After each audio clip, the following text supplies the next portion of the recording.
Жария оферта. Қазақстан Республикасының жоғарғы билеушісі атағы.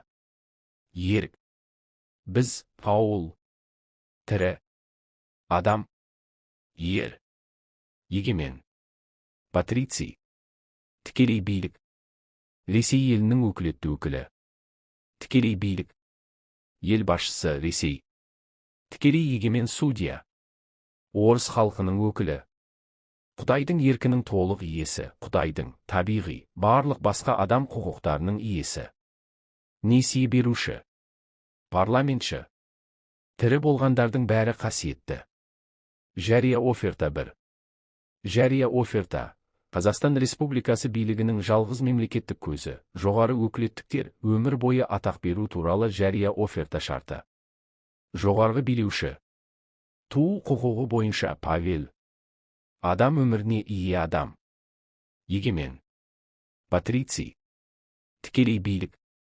Ресей елінің өкілетті өкілі, тікелей билік. Ел басшылары Ресей. Тікелей егеменді судья. Орыс халқының өкілі. Құдайдың ерік жігерін толыққанды жеткізуші, Құдайдың, табиғи, адамның барлық басқа құқықтарының иесі, өз жерінде туылған жүйенің кредиторы. Қазақ Кеңестік Социалистік Республикасы, Қазақ КСР. 2. Жария оферта, АК жария оферта шарты, жарияланғаннан бері халықаралық заңды күшіне енді. Аптаның күні сейсенбі, 25 күн, қараша айы, 2025 жыл, 2025 жыл, 25 қараша 2025 жыл. 3. Жария оферта шартына, сондай-ақ жария оферта шартына ресми жарияланған сәттен бастап күнтізбелік 30 және 30 күн ішінде 25 желтоқсан 2025 жылға дейін наразылық білдіруге болады. 4. Жылы жария оферта наразылығы ол Қазақстан Республикасының билігінің жалғыз мемлекеттік көзі болып табылатын халыққа жария оферта шарты. Жоғары өкілеттіктер, өмір бойы атақ. Жоғарғы билеуші. Павел. Адам өміріне ие адам.